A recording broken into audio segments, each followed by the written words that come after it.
two of Africa's juggernauts as we get underway. Sundowns with that advantage to protect, and an impeccable home record this season to preserve. Esperance eyeing an upset.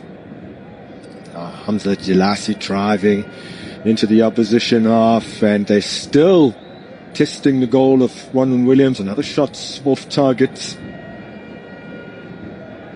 Warning signs here for the Brazilians. And this is the man also, like, they'll really, really go to, especially when it comes to attack. That is Jan Sase. Will always have those trickery, trying to get into his left foot and trying to get those creative moments, and also like those combination plays. And the victory over Esperance last season, as Jaden Adams went down there, but play on waved. And I say that because he was rather unceremoniously dismissed.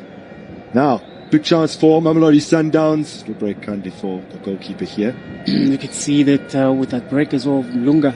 You can see Leon went first early on into that first post, so it becomes very difficult because there's so many numbers there. You need somebody there, but also I don't think Lunga also got the best of his technique right to be able to bring that ball in. But those are opportunities as well that he needs to find himself. When he gets to those type of areas, he needs to find somebody from Mamelodi Sundowns inside the box.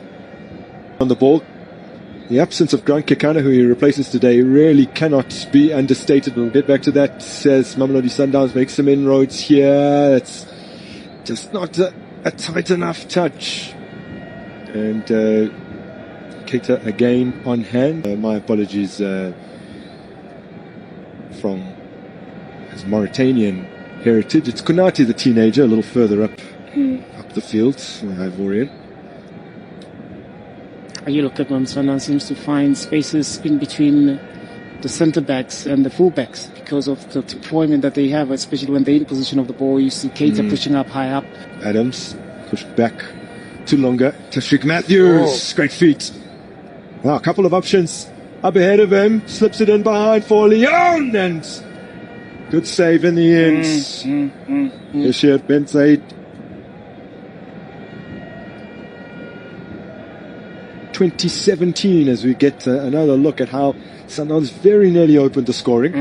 That's Tashrik Matthews, that touch of his as well. And also the perfectly weighed pass there for Leon. Great save they've been done by Ben Said. But there's opportunities they need to create. Put stress under Esperance's defense, and they seem to find space on their left hand side. That is defensively. Mamelodi Sundowns to be very careful as well today. Almost went into double figures for corner kicks. They had 9 corners in that match. Ben Said living dangerously. Referee points to the spots.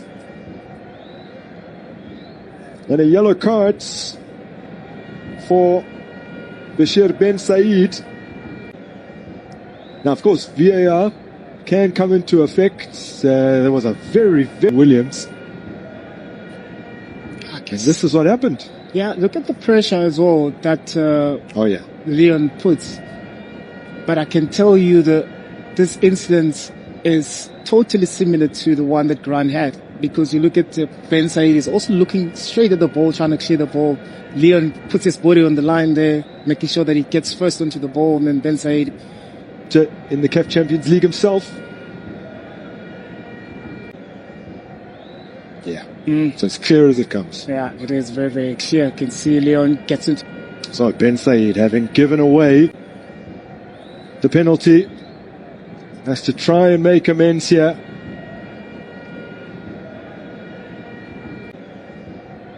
Oh, and he has, but on the follow-up, turned in, and Mamelodi Sundowns do have their 2-goal aggregate advantage. Brian Leon netting from the spot for the first time in his Brazilian's career. That's 10 goals now.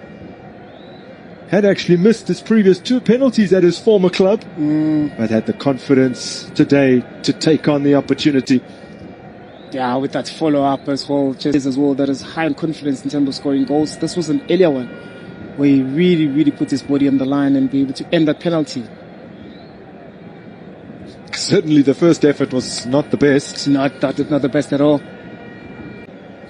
You can see that the unfortunate part as well, I think Ben Said, after making that save, the ball just bounces off his knee or his foot, just went straight to Leon to be able to to finish that one and give Mamelodi Sundowns that advance scoring, and they became one of those important players. So he is now really enjoying his game time. Now floated in and connected with it did Dano, but it's a good take from Ronwen Williams. That Champions League clean sheet is 20 and 42 outings in this competition already. I doubt we'll see what we saw in the first leg from Williams, was the fact that he had more Sundowns player. Yeah. The game dictated that had to be the case. Says it so for the second time across the two legs. Esperance have been denied by the woodwork. Another let-off for Sundowns. Again, making sure that they exploit the spaces. Look at the third man run that has been played, but that man inside the box as well. We've spoken about how dangerous he is inside the box. Unfortunate for him there.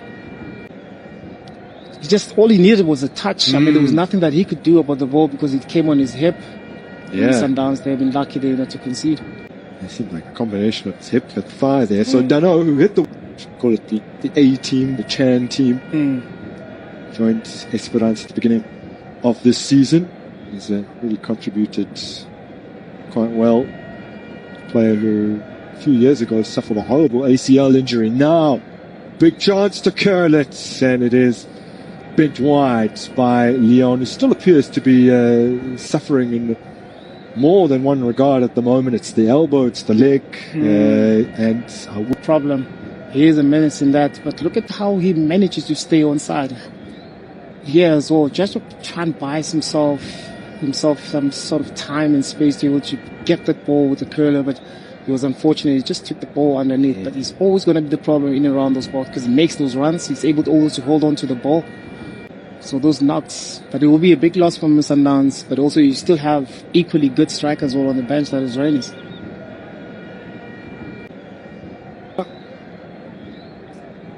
For a strong showing in his 50th CAF Champions League appearance. Made his debut in this competition back in 2021-2022 season. It's a horrible skewed effort from Bualia.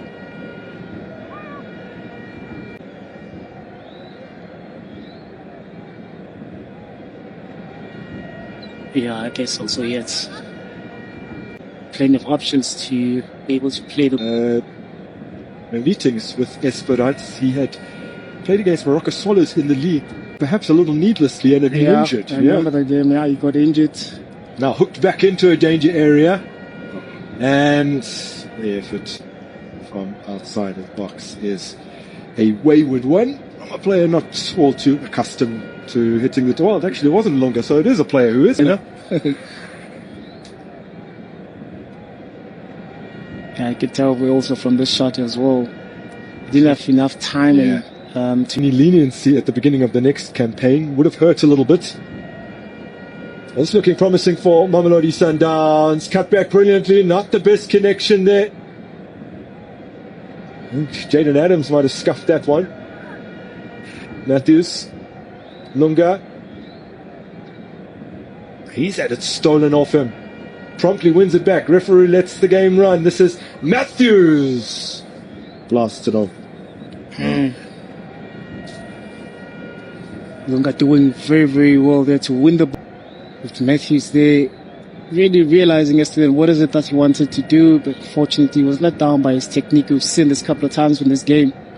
This connection here, maybe because also, it becomes very difficult when you play the ball back with so much power, because then you're not.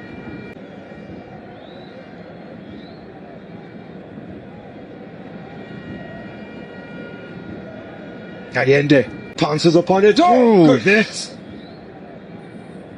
Well stopped by Bashir Ben Said, but still Mamelodi Sundowns have it. This is Allende again. Leon. Quena. Leon.